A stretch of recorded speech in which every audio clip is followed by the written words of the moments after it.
Make the sentence with look for.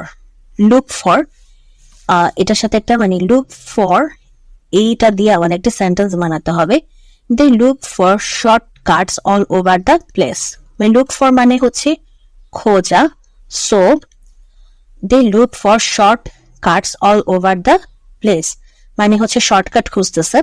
They look for shortcuts all over the place. Kazi Nazrul ইসলামের প্রথম কাব্যগ্রন্থ অগ্নিবীণা। কাজী নজরুল ইসলামের প্রথম কাব্যগ্রন্থ অগ্নিবীণা। কাজী নজরুল ইসলামের প্রথম কাব্যগ্রন্থ Agnibina. He is senior than me, এর কারেক্ট হবে he is senior to me. সিনিয়রের সাথে টু বসে, দ্যান না। He is senior to me. মানুষের দেহ কোষে ক্রোমোজোমের সংখ্যা কত? 23 জোড়া।